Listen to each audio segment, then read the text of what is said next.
हे काय, हे दोन दोन वाट्यांमध्ये हरभरे का बरं आणले तू? अहो सासूबाई, मी ते हरभऱ्याची भाजी केली होती. त्याचं काय ना, मी पण हरभरे केले आणि आपल्या बेबीताईंनी पण हरभरे केले, त्याच्यामुळे मी त्या दोघी वाट्यांमध्ये दिले. बेबीकडचे कोणते? ती उजव्या हाताकडची आहे ना बेबीताईन, त्यांच्याकडची आहे ती.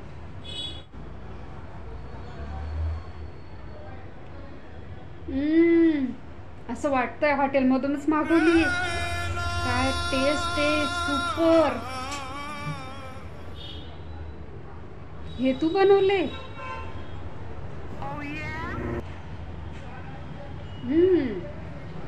हरभरे तर कच्चे लागताय, मीठ पण थोडं कमी वाटतंय.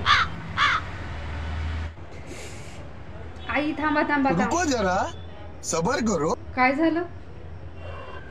अरे आई, ती जी उजव्या हाताकडची ना ती मी बनवली, आणि डाव्या हाताकडचे जे ना त्यांच्याकडचे, ते कसं सांगताना माझी चुकी झाली की मी उजवा हात डावा हात, मी ते चूक लक्षातच आलं नाही माझ्या तुम्हाला सांगताना. पण तुम्ही जे पण म्हटले ना ती भाजी हॉटेल स्टाईलची, ती मीच बनवलेली आहे. थँक्यू मला तुम्ही असं म्हटल्याबद्दल. पण ती जी डाव्या हाताकडची जी ना ते हरभरे कच्चे वगैरे वगैरे ते सगळे तुम्ही बेबीताईंना म्हटल्या. पण ते जाऊ द्या, तुम्ही जेवण करा ना, मी तुमच्यासाठी पोळी घेऊन आलीच 5 मिनिटात.